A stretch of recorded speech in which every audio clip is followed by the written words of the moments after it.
गं गणपतये नमः। श्रीमहागणपतिस्तोत्रम्। योगं योगविदां विधूतविविधव्यासङ्गशुद्धाशय प्रादुर्भूतसुधारसप्रसृमरध्यानास्पदाध्यासिनाम् आनन्दप्लवमानबोधमधुरामोदच्छटामेदुरं तं भूमानमुपास्महे परिणतं दन्तावलास्यात्मना। तारश्रीपरशक्तिकामवसुधारूपानुगम्यं विदुः तस्मै स्तात्प्रणतिर्गणाधिपतये यो रागिणाभ्यर्थ्यते। आमन्त्र्य प्रथमं वरेति वरदेत्यार्तेन सर्वं जनं स्वामिन्मे वशमानयेति सततं स्वाहादिभिः पूजितः। कल्लोलाञ्चलचुम्बिताम्बुदतता विक्षुद्रवाम्भोनिधौ द्वीपे रत्नमये सुरद्रुमवनामोदैकमेधस्विनि मूले कल्पतरोर्महामणिमये पीठेक्षराम्भोरुहे षट्कोणाकलितत्रिकोणरचना सत्कर्णिके मुं भजे।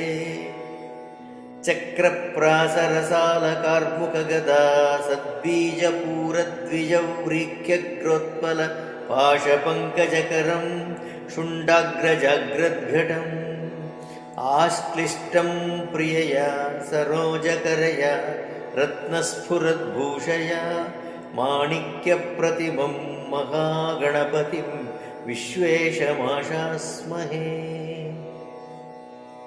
दानाम्भः परिमेदुरप्रसृमरव्यालम्बिरोलम्बभृत् सिन्दूरारुणगण्डमण्डलयुगव्याजात् प्रशस्तिद्वयम् त्रैलोक्येष्टविधानवर्णसुभगं यः पद्मरागोपमं धत्ते सष्ट्रियमातनोतु सततं देवो गणानां पतिः। भ्राम्यन्मन्दरघूर्णना परवशक्षीराब्धिवीचिच्छटा सच्छायाश्चलचामरव्यतिकर श्रीगर्भसर्वङ्कषाः दिक्कान्ता घनसारचन्दनरसा साराश्रयन्तां मनः स्वच्छन्दप्रसरप्रलिप्तवियतो यरम्बदन्तत्विषः। मुक्ताजालकरम्बितप्रविकसन्माणिक्यपुञ्जच्छटाकान्ताः कम्बुकदम्बचुम्बितवना भोगप्रवालोपमाः ज्योत्स्नापूरतरङ्गमन्थरतरत्सन्ध्यावयस्याश्चिरं हेरम्बस्य जयन्ति दन्तकिरणाकीर्णाः शरीरत्विषः। शुण्डाग्राकलितेन हेमकलशेनावर्जितेन क्षरन् नानारत्नचयेन साधकजनान् सम्भावयन् कोटिशः। दानामोदविनोदलुब्ध मधुपप्रोत्सारणाविर्भवत्कर्णान्दोलनखेलनो विजयते देवो गणग्रामणीः।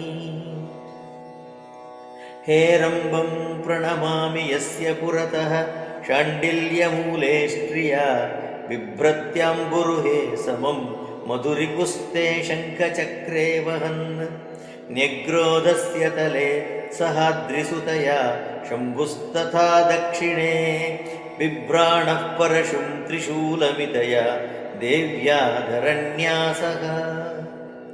पश्चात्पिप्पलमाश्रितो रतिपतिर्देवस्य रत्योत्पले बिभ्रत्या सममैक्षवं धनुरिषून् पौष्पान् वहन् पञ्च च वामे चक्रगदाधरः स भगवान् क्रोडः प्रियङ्गोस्तले हस्त्योद्यच्छुकशालिमञ्जरिकया देव्या धरण्यासः। षट्कोणास्त्रिषु षट्सु षड्गजमुखाः पाशाङ्कुशाभीवरान् बिभ्राणाः प्रमदासखा पृथुमहाशोणाश्म पुञ्जत्विषः।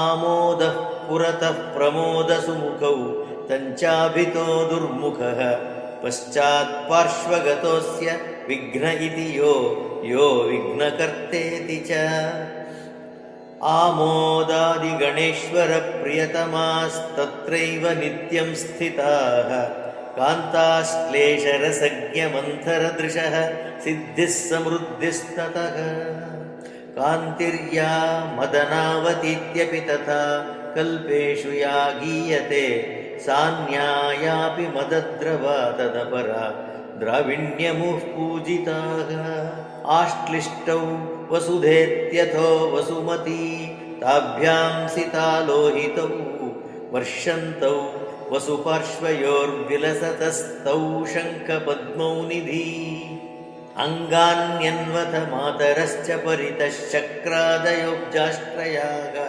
तद्बाह्ये कुलिशादयः परिपतत्कालानलज्योतिषः इत्थं विष्णुशिवादितत्त्वतनवे श्रीवक्रतुण्डाय हुङ्काराक्षिप्त समस्तदैत्यपृतनां व्राताय दीप्तत्विषे आनन्दैकरसावबोधलहरी विध्वस्तसर्वोर्मये सर्वत्र प्रथमानमुग्धमहसे तस्मै परस्मै नमः सेवा हेवाकि देवासुरनरनिकरस्पारकोटीरकोटी कोटिव्याटीकमान द्युमणिसममणिश्रेणिभावेणिकानां राजन्नीराजनश्रीसकचरणनखद्योतविद्योतमानः श्रेयः स्थेयः सदेयान् मम विमलदृशा बन्धुरं सिन्धुरास्यः